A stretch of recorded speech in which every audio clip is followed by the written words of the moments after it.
Drinks smoking అలవాటు ఉండేది.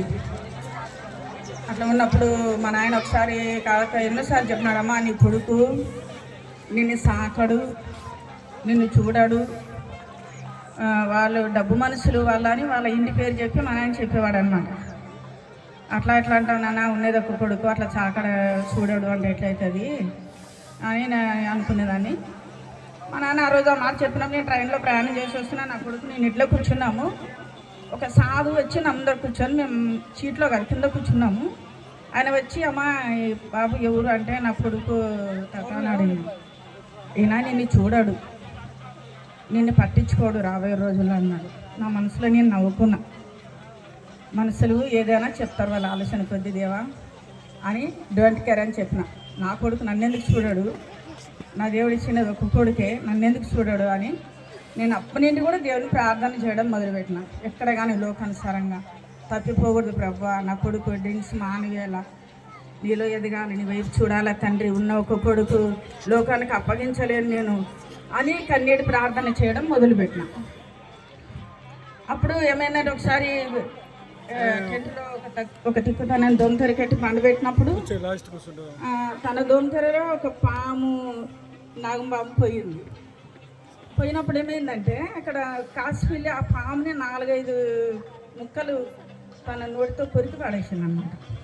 ఉదయాన్నే లేచి నేను ఏమి ఇట్లా ఉంది కదా పాము ఎక్కడి నుండి వచ్చింది అని చూస్తే తన పక్కన కాసిపిల్లి పండుపోయింది. ఆ పిల్లి ఆ పాముని ముక్కలుగా కట్ చేసి దేవుడు పామును కాట నుండి తప్పించినాడని దేవుని కనపరచడం జరిగింది. అది మొదలుకొని ఇంకా తను తినడము, ఇంట్లో ఉండడము, తినడము, పండుకోవడము ఇలానే చేసేవాడు. నేను ఏదైనా చెప్తే ఇంకా ఏమంటాడో ఏమో అని ఒక ఫీలింగ్, చెప్పిన మాట వింటే పర్వాలేదు, వినడేమో అని ఒక ఫీలింగ్. ఏదైనా కానీ గొడవ వన్నా పర్వాలేదని ఇంట్లోకి పోయి ఏంద్రా తింటివి పండుకుంటున్నా పిల్లలు నీకనేది ఒక సంసారం ఉంది అట్లా కదా, రోజంగా పోయి ఇంటికి నువ్వు రావద్దు నా ఇంట్లోకి, నాకు చెప్పొద్దు, నువ్వు నా ఇష్టం, 1,00,000 రూపాయలు 50 రూపాయలు 50,000 నేను అపరం చేసుకుంటా అని ఆ విధంగా నాతో గొడవ పడేవాడు అనమాట. నేను అప్పుడు ఎంతన్నా అన్ని బాధపడి మళ్ళీ కన్నీళ్ళు పెట్టుకున్నా కూడా మళ్ళీ వెంటనే నాకు నేను సమాధానం పరుచుకొని, దేవా నా కొడుకుని దీవించాయా, నా కొడుకు కష్టపడాలా, తన కోసం తన కుటుంబం కోసం భార్య కోసం కష్టపడాలా, మరి మాకంటే ఎవరు లేరు.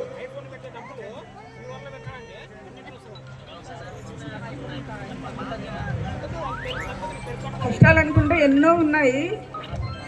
ఆ రోజు ఆదరించే వాళ్ళు లేక, మాకెవరు తోడు లేక, అందరు ఉండి లేక, భర్త ఉండి లేక, పిల్లలు తండ్రి ఉండి లేక ఎన్నో కష్టాలు అనుభవించు.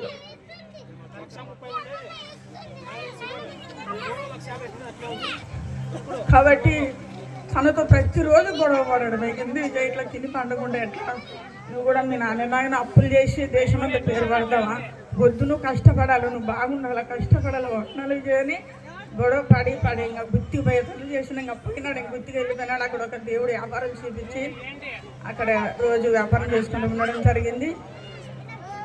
వ్యాపారం అంటే ఒక ఏసీ రూము, ఆఫీసు, కారు ఇట్లా రోడ్డు పైన. అప్పుడు చెట్లు కూడా లేవు, ఎండల కాలం వచ్చినప్పుడు ఎండను చూస్తే నా కొడుకు అక్కడ ఎండకున్నాడు, ఎట్లా తండ్రి ఎండ ఎట్లా ఏమన్నా అనారోగ్యం వస్తుంది, ఎండ చూడకూడదు ప్రార్థన చేసేదాన్ని. ఇప్పుడైతే 2 చెట్లు ఉన్నాయి, చెట్ల నీడ ఉంటుంది అనమాట. ఉరుములు వస్తే దేవా నా కొడుకు బయట ఉన్నాడు, ఉరుములు వస్తున్నాయి దేవా దీవించని ప్రార్థన చేసేవాడిని. నేను ఎప్పుడు ఎవరికి చెప్పుకోను, నా మనసులోనే పెట్టుకుంటే ఏదైనా వర్షం వస్తే కానీ ఇంకా అవి తలిగించినట్టు అన్ని గాలికి దిగొట్టుకుపోతాయి.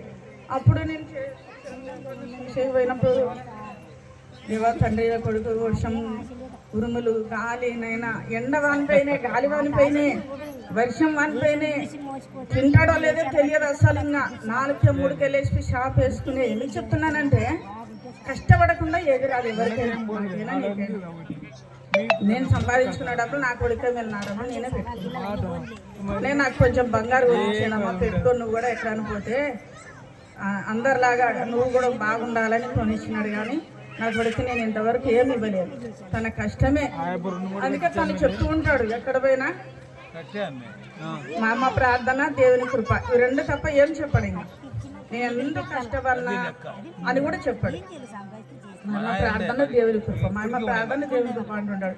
కానీ ఎంతగానో ప్రార్థించిన మేలుకు దేవుడు మమ్మల్ని ఆశీర్వదించి మరి గాలిలో కొట్టుకుపోయే గుడారంలో జీవించినప్పుడు ఎంతో కన్నీరు బాధ, ఉరుములు వచ్చి వరిగండ్ల వాన కురిసినప్పుడు కూడా ఏమమ్మా ఎలా ఉన్నావా అని అన్నోళ్ళు లేరు. కానీ అక్కడనే రేకులు షెడ్ వేసుకున్నా కూడా నా ఇంటి పక్కన ఉన్న వాళ్ళకల్లా చెప్పేదానమ్మా, మీకు ఏదన్నా మీ టెంట్ లో ఏమైనా ఇబ్బంది అనిపిస్తే మా రేకుల షెడ్ అయినా పర్వాలేదు, ఇక్కడ ఇబ్బంది వచ్చినప్పుడు అని చెప్పేదానమాట. అన్ని కష్టాలు చూసిన దేవుడు మమ్మల్ని ఆశ్రయించినాడు. నా కొడుకు పనిని దీవించినాడు దేవుడు, తన శ్రమని చూసినాడు, కష్టాన్ని చూసినాడు.